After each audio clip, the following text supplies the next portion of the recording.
Bonsoir, Ok. bonsoir Alia, comment vas-tu? Je suis ravie de t'avoir ce soir. Je Ouais. suis ravie de faire cette interview avec toi. Je souhaitais t'inviter parce que tu es une femme inspirante, une femme ambitieuse. Tu es quelqu'un d'inspirante puisque tu étais championne de lutte en France. Tu as grandi à Bordeaux. Tu avais deux centres de fitness à Bordeaux, n'est-ce pas? Et tu as eu un parcours très atypique. C'est la raison pour laquelle j'ai souhaité t'interviewer. Parce que, comme tu le sais, hein, j'accompagne les femmes ambitieuses comme toi, les femmes qui ont, qui ont un parcours très atypique comme toi et qui surtout choisissent leur mission de vie, leur mission de cœur, se consacrent à leur mission de vie, leur mission de cœur. Et voilà, et c'est la raison pour laquelle j'ai souhaité t'interviewer. Et puis, pour les personnes qui ne me connaissent pas, je suis Wafa, je suis coach, la fondatrice de la Dharma Academy. Je suis professeure de yoga et également coach. J'aide les femmes à libérer leur plein potentiel et à se lancer, à innover, à créer, à être alignés avec leur mission de vie, leur mission de cœur. Et aujourd'hui, je suis ravie d'interviewer, voilà, je me répète encore, Alia. Alia, euh, je te laisse te présenter. Je te laisse la parole. D'accord. Alors, Namasté, bonjour, merci beaucoup pour cette invitation. Euh, alors, je pense que oui, je vais vous parler plus de mon parcours. Donc, comme tu m'as présenté, je suis Aléa. Euh, j'ai commencé effectivement par le fitness. J'étais préparateur physique en France à Bordeaux, où j'avais effectivement deux centres de fitness, où j'avais créé un concept de cours de spinning sur vélo, un cours postural, et j'avais en parallèle une salle de danse et de fitness où il y avait des cours de cardio, renforcement musculaire. Et c'est vrai que j'étais beaucoup dans cette énergie d'exutoire, de euh, 5 à 6 heures de sport par jour.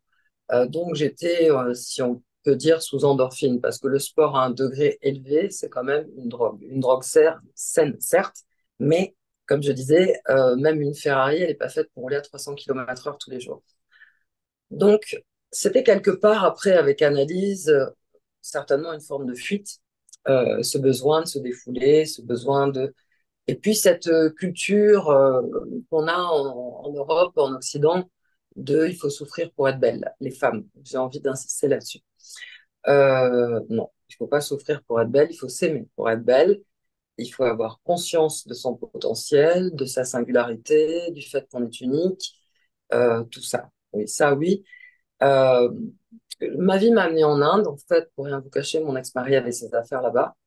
Je suis partie là-bas la première année, donc un peu en burn-out de toute ma suractivité, si je puis dire, puisque tant qu'on est dans le Donc, tu as move, eu, j'ai envie de dire, on ressent pas Alia, la fatigue. Alia, je te coupe en fait parce qu'on n'a pas très bien entendu. Donc, tu as eu un burn-out suite à un excès de sport, c'est ça? Absolument. En fait, burn-out, c'est peut-être un grand mot, mais disons que quand je suis arrivée en Inde et que j'ai arrêté mes activités Tu es intenses parti en Inde? quotidiennes, Tu es parti en Inde? eh bien, Parce que ça, tu nous as pas dit. Tu oui, es oui, parti en quand je Inde. suis partie vivre en Inde, Ok, donc de Bordeaux, tu es parti pardon, en je Inde. fais comme si, Ok, vas-y. Oh, voilà, mon ex-mari avait ses affaires en Inde, donc je me suis retrouvée partir en Inde, laisser mes activités avec des professeurs là-bas et partir en Inde. Arrivé là-bas, pour la première fois de ma vie depuis, ben, en fait, j'ai commencé le sport intensif très jeune. Je me suis trouvée ben, face à moi-même pour la première fois, sans musique, sans public, sans sport, assise, à apprécier la vie, me baigner, manger, aller à l'encontre des gens. Et puis, je me suis rendu compte que ben là, mon corps m'a lâché, par contre, du coup, tu vois. Effectivement, j'ai passé les quelques premiers mois en observation, à me dire, waouh, d'abord le manque, puisque comme je te dis, quand tu vis sous endorphine, c'est une drogue saine, certes, mais c'est une drogue, c'est addictif. Donc, tu te ressens un petit peu déprimé, comme tout sportif qui arrête. Tu cherches un sens à ta vie et tu es là.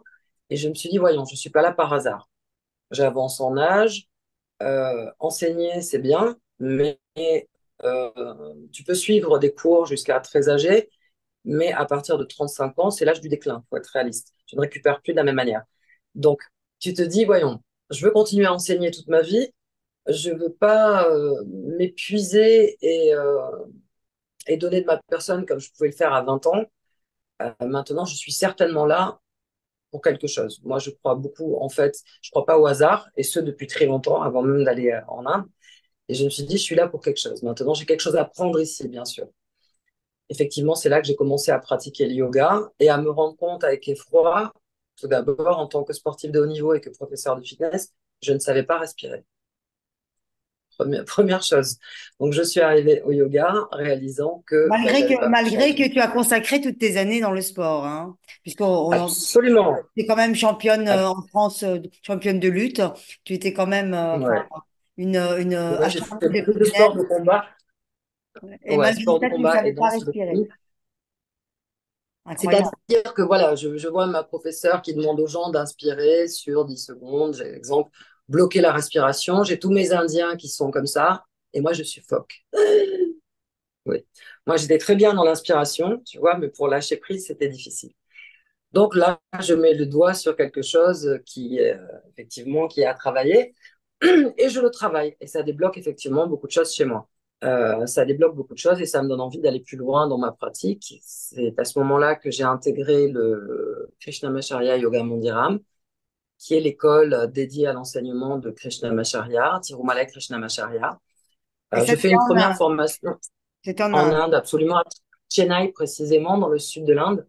Donc, je démarre une première formation basique de 4 semaines et puis j'ai envie d'approfondir mes connaissances. Et là, je rentre à l'école, au Krishnamacharya Healing and Yoga Foundation, où je décide de cumuler deux trainings, en fait, le chant védique, les mantras, donc très intéressant, les mantras aussi, et le teacher training. Donc, j'intègre ces deux formations qui duraient 2 ans. Et ma vie suit son cours en Inde. Le yoga opère son aspect thérapeutique sur moi, si je puis dire, puisque beaucoup de choses changent en moi. Je n'ai plus envie de me faire du mal, je n'ai plus envie de me défouler. J'apprécie de plus en plus la contemplation, la méditation, la respiration. Et puis, je me rends compte du bénéfice physiquement, mais aussi euh, moralement, spirituellement, énergétiquement. Euh, c'est une véritable je me régénère, voilà. J'ai ce ressenti vraiment, ce ressenti qui me fait évoluer personnellement aussi. Et plus ça va, moins j'ai envie de rentrer en France, en vrai. Donc je reviens de temps en temps pour les affaires et pour la famille, mais j'ai de plus en plus de mal. Voilà. Après, c'est vrai que l'Inde, c'est particulier, c'est un pays très spirituel. Et quand tu rentres en France, tu ressens un vide profond, en fait. Je ne sais pas Ah si je oui. dois dire ça, mais en fait, effectivement, et puis les hindous ont, au même titre qu'au Sénégal, puisque je ne vous ai pas tout dit, aujourd'hui je vis au Sénégal depuis 8 ans, les Indiens comme les Africains ont encore ces connaissances de la médecine naturelle par les plantes, du bienfait et des bénéfices des aliments, des épices, et c'est passionnant, c'est quelque chose qui me passionne. J'avais déjà commencé à m'intéresser à tout ça en Inde, où Manou, qui travaillait à la maison, m'informait beaucoup sur le bénéfice de tel aliment, telle plante, telles huiles. Euh, j'ai commencé à m'intéresser beaucoup et à recevoir beaucoup de massages ayurvédiques. J'ai par la suite étudié le massage ayurvédique. Et puis, j'ai envie de dire, en fait, j'ai pris tout ce que j'avais à apprendre comme connaissance, d'accord, et j'ai décidé, et c'est important, je crois, ce que je vais dire là, de l'adapter à ma culture, à ce que je suis, à mon parcours, pour en faire quelque chose de... Attention, je ne change pas du tout les règles du yoga et le principe de base, etc. Mais j'ai apporté quelque chose peut-être en plus, je ne sais pas, par exemple par ma connaissance en anatomie. Dans le yoga est une discipline holistique, je ne reviendrai pas là-dessus, je vais me faire taper sur les doigts par mes professeurs s'ils m'entendent, mais je considère qu'à même que l'anatomie, la physiologie a sa place aussi, même si je suis persuadée que ça reste une discipline holistique et que tout est dans le souffle de vie, cette conscience en fait du souffle de vie. Euh, je vais trop parler du yoga. Tu voulais que je parle de moi, c'est ça? Je vais trop partir sur Non, mon non, mais yoga. c'est bien parce que Euh, mais finalement, c'est vrai que c'est important. c'est aussi un fil conducteur. Bon, moi, je t'ai aussi invité parce que je sais bien que tu es aussi professeur de yoga et ça, c'est important de le mentionner. Après, si tu peux aussi partager des connaissances, puisque tu t'es quand même formé de la source, j'ai envie de dire. Et donc, c'est important aussi voilà, de dire ce que tu fais. Et ça fait partie de qui tu es aussi, puisque Bien sûr. c'est toi aussi. Alors, Ben, voilà, tu vois, oui, c'est donc en aussi fait, toi. Le parcours, c'est toi le plus important. C'est ce qui te fait vibrer. C'est de quoi tu vis aujourd'hui et tout ce mélange de massage ayurvédique, le yoga de Krishna Shamarya, les mantras, les respirations, les massages, Abhyanga, etc. Le chant védique. Donc, tout ce condensé qui fait qu'aujourd'hui, tu es ce qui tu es enfin, tu es qui tu es toujours Alia, mais je veux dire, c'est extraordinaire d'apporter ça sur un plateau. Pour aider les personnes à être mieux et dans un environnement qui s'y prête pas du tout aujourd'hui, parce qu'on va en venir aujourd'hui, tu n'es pas, comment dirais-je, tu n'es plus en Inde et donc ça c'est formidable aussi de le dire et je t'écoute, on t'écoute et c'est formidable. Alia, on t'écoute. On n'est pas dans le jugement, on est là pour t'écouter.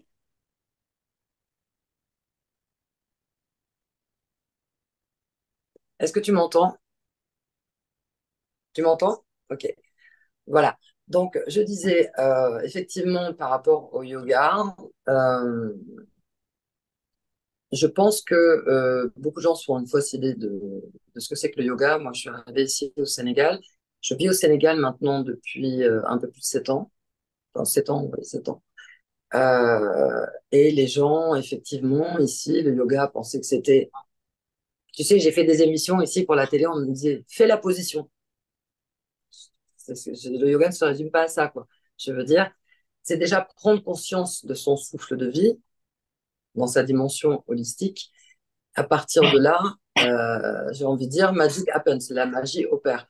Tu sais, tu me parlais de se connecter à sa mission de vie, à son cœur. Je crois que c'est très important dans tout ce que tu fais, en fait, euh, que ce soit ton cœur qui te dirige et ton instinct. On a ça, les femmes, alors certaines l'occultent ou veulent pas l'entendre, mais l'intuition, euh, l'âme sait ce qui est bon et ce qui est pas bon. Donc, dans un cheminement de vie, je sors un petit peu du yoga, puisque dans un cheminement de vie, si tu te connectes à ton souffle de vie, si tu arrives à arrêter tes pensées, ce qui est le principe de la méditation, alors tu vas savoir. Tu vas savoir ce qui est bon pour toi et ce qui résonne en toi, en fait. Ça, c'est super important. Euh, c'est par ce fait que j'ai tout abandonné en France parce que ça résonnait plus en moi. Je veux dire, ça résonnait plus du tout en moi. J'avais ce besoin de détachement. C'est aussi une des vertus du yoga. Il y a plusieurs vertus dans le yoga que j'applique.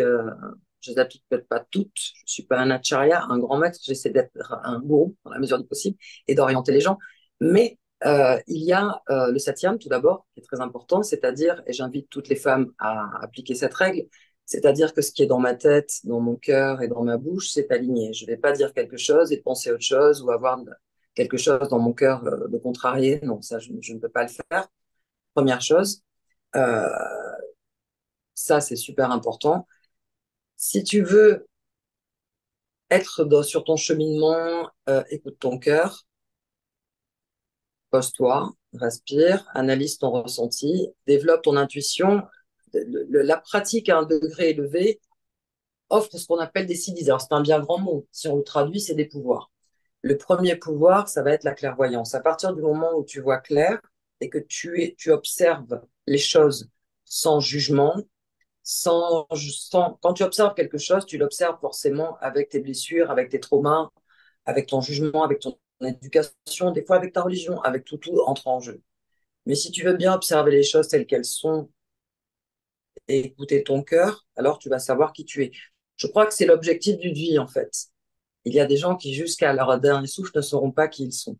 Aujourd'hui, je crois que je sais qui je suis. J'ai pas toujours su, mais aujourd'hui, et je crois que c'est un grand pas Et en Est-ce avant. que tu, Et est-ce que j'invite tu, beaucoup de femmes. euh, Dis-moi. tu invites beaucoup de femmes? Je te laisse terminer ta phrase. Vas-y, Alia, je t'en prie. Oui, oui, j'invite beaucoup de femmes à écouter leur cœur, en fait, D'accord. et à ne pas être. Alors, la résilience, c'est bien jusqu'à un certain degré. Tu sais, une fois, j'ai rigolé, il y a un monsieur qui me parlait. J'étais en avance pour un cours. Et puis, il y avait un monsieur qui était là, je voyais qu'il avait envie de me parler. J'étais tranquille avec mon café, j'avais pas envie de discuter. Et puis, je me dis, bon, le pauvre, il n'est pas méchant, il était là-bas, il me parle. Tu sais, je lui ai pas parlé pour rien, tu vas beaucoup rigoler. Alors, il me dit, ah, alors il me parle de la pluie et du beau temps, il me demande ce que je fais. Je lui dis, je suis professeur de yoga. Et là, le monsieur me dit, écoute bien, tu vas rire. Il me dit, ah non, le yoga, le monsieur vivait au Maroc, justement, et il me dit, ah, le yoga, ça, c'est catastrophique, hein. Je dis, pardon, monsieur. Il dit, au Maroc, toutes les femmes se mettent à faire du yoga et après, elles quittent leur mari. Je lui dis, ah, je peux pas vous laisser dire ça, monsieur, je suis pour la paix des ménages, là, c'est pas possible ce que vous êtes en train de me dire. Il me dit, je vous assure, elles se mettent au yoga et elles quittent leur mari. Je lui dis, non, s'il vous plaît. Alors, je lui dis, non, alors regardez, monsieur, le yoga apporte la clairvoyance, c'est-à-dire, Du il vous cœur, fait ouais. voir clair. Hmm. Et il y a beaucoup, et voilà, écouter son cœur et surtout la clairvoyance, c'est-à-dire, tu vois les choses telles qu'elles sont, quoi, de manière objective. Euh, et je lui ai dit, il y a beaucoup de messieurs qui aimeraient que leur épouse continue à ne pas voir ou à boire l'eau par le nez. En l'occurrence, effectivement, ça ouvre les yeux. Et l'aspiration au bonheur, je veux dire, c'est la base, quoi. Je veux dire, c'est la base, tout le monde a le droit d'être heureux. Pourquoi les gens restent dans des boulots, dans des mariages où ils sont en train de s'éteindre un petit feu? Pourquoi? Des gens te disent, j'ai pas le choix. J'entends ça souvent. Je côtoie des femmes qui sont en souffrance, mais qui ont un certain confort matériel et qui me disent, j'ai pas le choix. J'ai dit, je veux pas entendre ça. On a En, toujours le choix. en parlant de Moi, j'ai, confort, tu sais, une vie luxueuse. voilà, c'est ce que j'allais dire. Donc, J'ai- en parlant pas le choix, tu as fait le choix et tu as fait le choix de quitter donc le milieu. Bah, tu avais quand même plusieurs activités en France et puis tu as été marié avec quand même. Enfin, c'est ce que tu m'expliquais. Tu étais quand même très bien loti, on va dire. Et malgré ça, tu as quand même décidé de tout laisser, de tout abandonner pour aller vivre en Inde et tu étais confronté, tu étais face à toi-même et Bien sûr. face à ton destin. Et c'est le choix que tu as fait. Bon, c'est une résilience, je ne sais pas si c'est une résilience, une résilience, c'est plutôt un choix, j'ai envie de dire. Euh, et Ah oui, bien aujourd'hui, sûr. et aujourd'hui, tu as fait le choix, malgré après l'Inde et après tout ça, tout ce choix de cœur, tu as fait ce choix de t'expatrier cette fois-ci au Sénégal, parce qu'aujourd'hui tu vis au Sénégal et tu as de Ouais, nouveau fait ce choix voilà, de suivre ton cœur au lieu de suivre qu'est-ce qui pourrait t'arranger, peut-être, je sais pas, d'une autre manière. Voilà, comme tu disais tout à l'heure, des biens qui sont, voilà. Et est-ce que tu penses que le yoga, c'est aussi ce qui t'a amené à être, en fait, de te dire, bah non, c'est d'abord, ma priorité, c'est d'abord ça et ensuite ça. C'est le détachement. Tout à l'heure, tu parlais de détachement. définitivement. C'est définitivement le yoga. En fait, je veux dire, tu peux avoir tous les biens matériaux du monde, avoir une jolie maison, une jolie voiture, mais t'ennuyer à mourir et être dans un vide spirituel et affectif insoutenable. Aussi, quand tu réalises, bon, après, mes convictions, c'est ma foi aussi, je pense qu'il y a une part de ça là-dedans aussi. Euh, le bonheur, c'est pas ça, en fait. Bon, certes, il faut un toit, il faut manger, on te dit pas qu'il faut vivre Dans la à même le pauvreté, sol sans rien, hein, loin de là. dans la C'est pauvreté, pas le dans la but. misère, oui, non. Mais je me suis trouvée dans un célibat, fermement décidée à rester dans un célibat. J'ai un garçon, pour rien vous cacher, un fils qui a aujourd'hui 26 ans et qui me dit, maman, mais tu as fermé ton cœur, il faut te marier. Demande à Mm. Marie, l'univers va te donner pour pas nommer mon Dieu. Il me dit, demande à Marie et l'univers te donnera. Et j'ai manifesté ma vie. Alors, croyez en la manifestation, ça c'est encore un autre volet. Il me dit, prie et demande à Marie. C'est ton droit, tu l'auras. c'est ce que j'ai fait. Donc, j'avais demandé, entre autres, de quitter la France, puisque je m'étais retrouvée en France à nouveau. Je m'y sentais pas bien après tant d'années en Inde, effectivement, c'était un peu violent de revenir en France. Et mon Tu as mari est vécu combien arrivé, d'années en Inde? 11 ans, c'est ça? Tu as vécu 11 ans en Inde. 11 ans, ouais, Oui, c'est quand même pas mal, oui. 11 ans. Mais bon, je revenais régulièrement en France, hein. Je faisais 4-5 mois par an en France. J'étais pas 11 années non-stop là-bas, mais j'avais la maison là-bas, j'avais mes habitudes là-bas, j'avais, oui, à Bordeaux, j'avais quelque chose, et en Inde, j'étais là-bas aussi. Maintenant, le détachement, c'est quoi? C'est mon mari me demande en mariage, je prends une valise. Alors, je te laisse imaginer tout ce que j'ai entendu, n'est-ce pas? Connaissant l'ouverture d'esprit des gens et le goût pour l'aventure, je prends une valise, 3 robes, 3, 4 sous-vêtements, un sac de tenue de sport, et je pars au Sénégal avec ma valise, épouser mon mari dans le dénuement le plus total, où j'atterris en maison familiale, chose qui était nouvelle pour moi, tu vois, qui faisait contraste avec ma vie d'avant. Mais waouh, quoi, génial. Et donc, tout le monde me dit, bien sûr, tu es folle. Après, tout le monde s'est excusé, tout le monde me dit, pardon. Voilà, respect. Quand ils ont connu mon mari, ils ont ravalé toutes leurs paroles. Et voilà, quoi. Et ne pas écouter les gens, quoi. Ne pas écouter les gens. Mais si tu es déconnecté de toi, de ton souffle, de ton cœur, bah, tu vas aller dans le sens de ton éducation, dans le sens de la bienséance, dans le sens du qu'en dira-t-on, dans le sens de... Mais ça, je veux dire, en fait, tu fais fi de ça. Quand tu écoutes ton cœur, tu laisses ça, quoi. Je veux dire, moi, je suis partie comme ça du jour au lendemain. J'ai laissé toutes mes affaires. J'en ai revu la moitié qu'on m'a envoyé un an après. Mais c'est pas important. Et tu sais, il y a une sagesse Tu veux aussi. dire que Les tu es Sénégalais arrivé, sont tu très veux dire, résilients. tu veux dire que tu es arrivé au Sénégal avec une valise et c'est tout, ou un sac à dos et c'est tout, c'est ça que tu veux dire? Comment on dit en français, c'est pas le sens littéral, mais à poil, quoi. C'est-à-dire, j'avais une valise, une Ouais. robe pour me marier, une tenue de sport, 3, 4 vêtements, et c'est tout. Et j'ai tout laissé. Et je devais repartir prendre mes affaires, je suis jamais repartie. Je suis restée ici. Et ça fait 8 ans J'ai maintenant. renoncé. Ouais, ça fait 7 ans et demi exactement.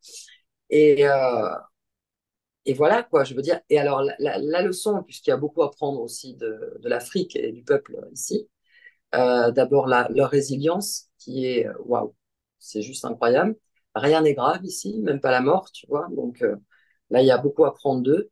Tu Et parlais du puis, on slogan, dit, tu parlais du slogan du Sénégal, enfin, tu parlais, il me enfin, semble. c'est pas le slogan, mais tout le monde te dit graoul. Ça veut dire c'est pas grave. Ok. Graoul. Il y a rien qui est grave, en fait. Tu vois, rien n'est grave. Bah, c'est Même un peu face à la mort, c'est ils le sont lâcher prise, incroyables. c'est le lâcher prise à la sénégalaise, en fait. Ah, le détachement le plus total. D'accord. C'est-à-dire, voilà, c'est comme ça, quoi. Et tout, voilà, ils acceptent leur destin, c'est magnifique. Alors des fois c'est difficile hein, pour nous qui sommes dans le contrôle et tout, parce que je veux dire, j'ai quand même grandi en France, j'ai quand même cet esprit, tu vois, la ponctualité, le machin, la parole. Ici on te dit c'est rien, c'est pas grave, quoi. Par exemple, voilà, le retard n'est pas considéré comme un manque de respect. Pour moi c'est terrible, c'est-à-dire tu me donnes rendez-vous à telle heure, c'est à 2000. Bon, j'ai appris à lâcher un peu par rapport à ça aussi, à m'adapter. Donc, mon mari me disait, pour reprendre ce que je disais, on devait m'envoyer mes affaires de France pour rien vous cacher, et elles n'arrivaient jamais. Et ça n'arrivait pas. Et un jour, mon mari m'a dit, assieds-toi. Il m'a dit, regarde, on est en train de te fatiguer avec ces affaires. Est-ce que tu as besoin de toutes ces affaires que tu avais en France? Est-ce que tu as besoin de ramener le passé dans le présent? Non. Tu auras tout. Laisse ça. Laisse ça. Laisse tout. Lâche. C'est ce que j'ai fait. En fait, j'ai lâché tout ce que j'avais pu accumuler jusqu'à l'âge de, quel âge j'avais quand je suis arrivée, je sais même plus, quelle horreur. Bon, il y a 7 ans de ça, j'avais accumulé quand même pas mal de choses, tu vois, de tout, vêtements, bijoux, tout ça, c'est rien, quoi, tu vois. Ça, c'est pas ce qui fait ce que tu es, en fait, tu comprends. Et je vois beaucoup de femmes autour de moi qui sont dans des vies luxuriantes, où elles ont un certain confort de vie, mais elles sont malheureuses comme les pierres, et j'ai pas le choix. Je dis ça, je veux pas l'entendre, en fait. Mm. On a toujours le choix dans la vie. Exactement. On a toujours le choix. Tout à fait. Mais Après, qu'est-ce qui va bloquer les gens? La peur. La peur. La peur pour sa subsistance, la peur du qu'en dira-t-on, la peur du jugement, la peur, c'est le poison de l'humanité. Voilà, c'est ce qui t'empêche d'aller au-devant de ton destin et de et vivre la qu'est-ce vie qui que tu fait dois que tu vivre, en n'as fait. pas peur? Qu'est-ce qui t'a amené à faire ces choix sans avoir peur? Comment est-ce que tu as eu le courage, en fait? Comment tu as eu cette résilience? Tu as fait le choix de dire, ah ben non, mais moi, c'est ça que je veux et pas autrement. C'est ça, et à chaque fois choisir ton cœur. Comment tu fais ce choix? J'entends pas ta question, Wafa, ça coupe.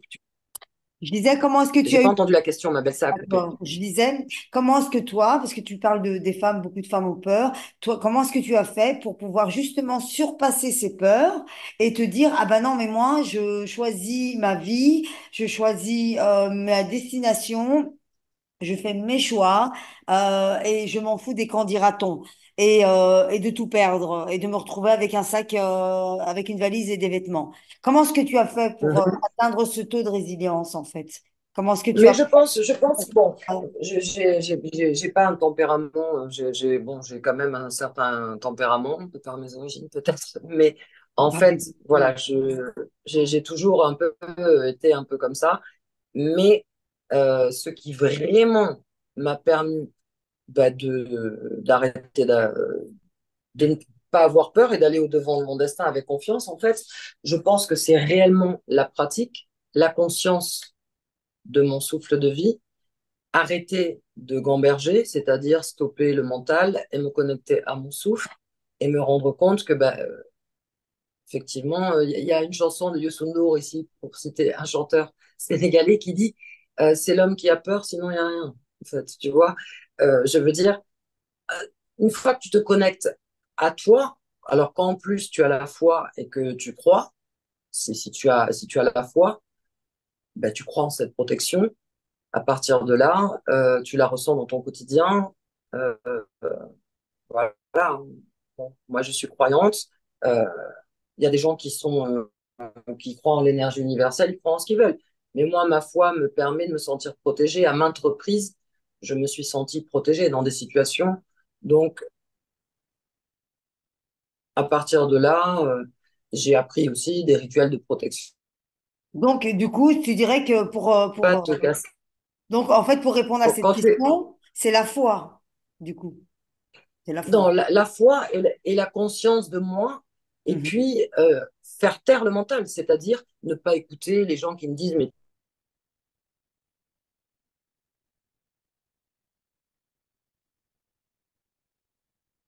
en avant. J'ai entendu des infamies, bon, pas directement de ma famille, heureusement, ils sont très ouverts d'esprit, mais des horreurs du style ton mari veut t'épouser pour des papiers ou des conneries comme ça, où tu te dis, mais attends, j'ai dit, je vous permets pas, je veux dire, vous connaissez pas. Certes, ça existe, mais vous avez. Ça coupe.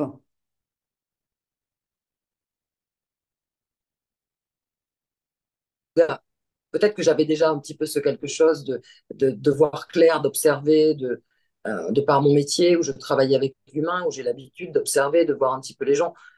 J'ai dit, vous oubliez d'abord vous insulter. Ça coupe, ça coupe. Puis, Je t'entends pas. Je t'ai pas j'ai dit, entendu. au pire, tu m'as entendu? Non, je t'ai pas entendu. Ouais. Du coup,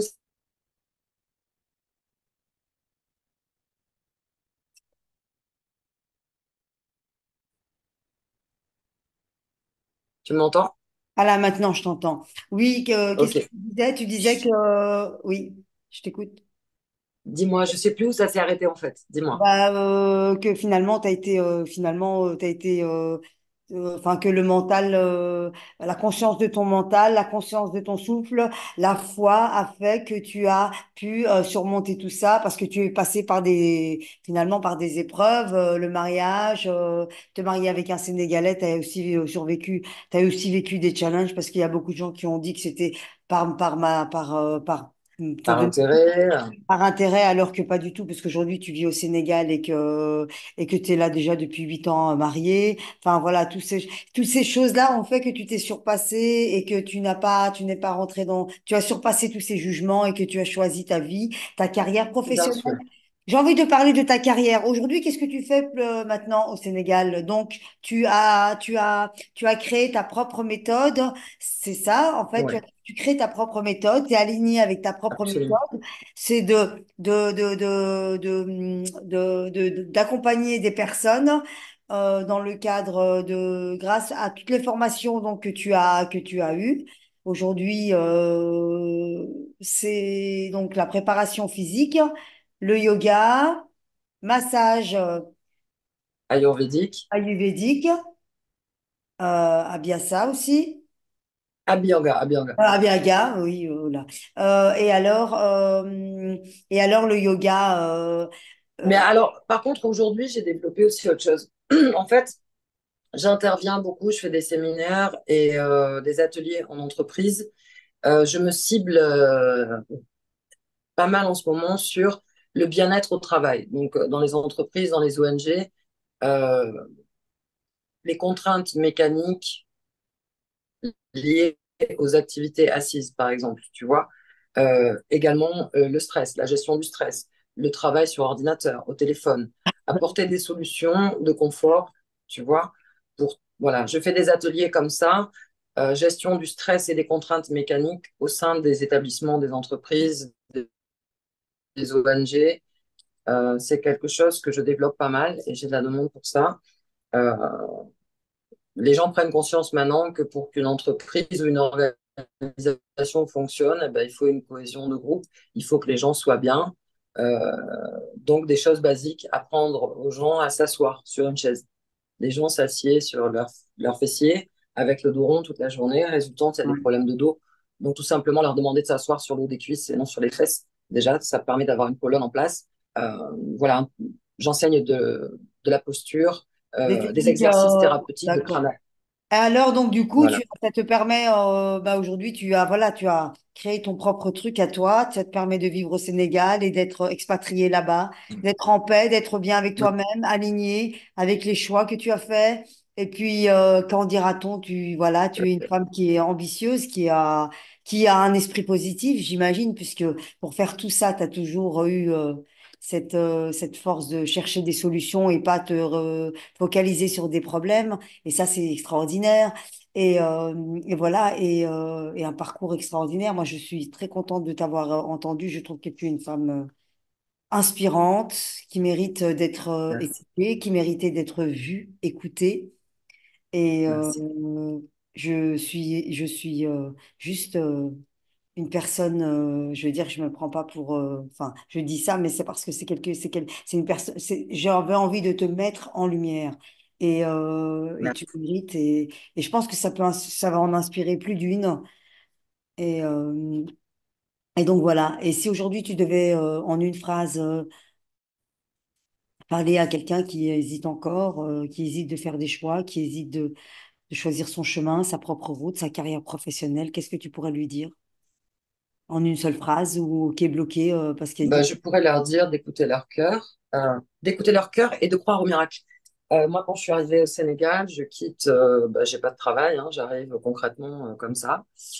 Et puis mon professeur en Inde m'avait dit, quand je me suis séparée, quand je me suis retrouvée comme ça, il m'a dit quelque chose d'important. Il m'a dit, de quoi as-tu peur, en fait? Il m'a dit, tu as peur de quoi? Tu as peur pour ta subsistance? Et il m'a dit, tu n'auras jamais de problème, tu vas manger tous les jours, tu ne manqueras jamais de rien. Il me dit, laisse tout et fais confiance. Il me dit, parce que tu es sur ton chemin, en fait. Il m'a dit en anglais, your world is constructing. Ton monde est en construction. Tu as compris qui tu es. Tu ne peux pas régresser. C'est plus possible. Je suis arrivée au Sénégal sans travail.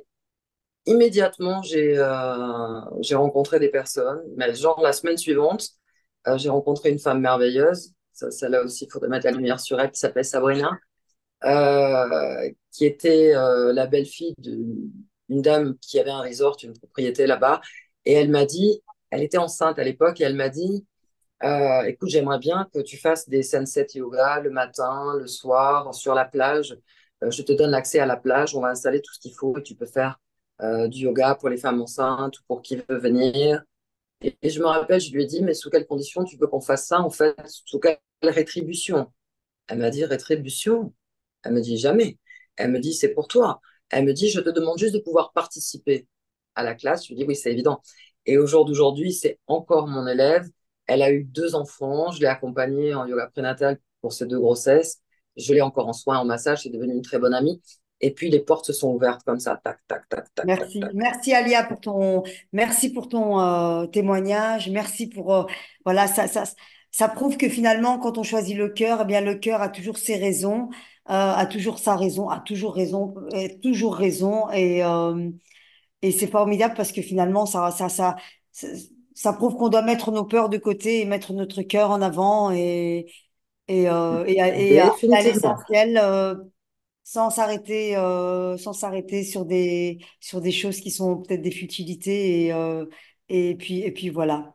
Et sortir de sa zone de confort parce que tu es quand même sorti de ta zone de confort pour pouvoir accéder à ce que tu es Ouais, aujourd'hui et la personne que tu souhaitais devenir et que tu es aujourd'hui.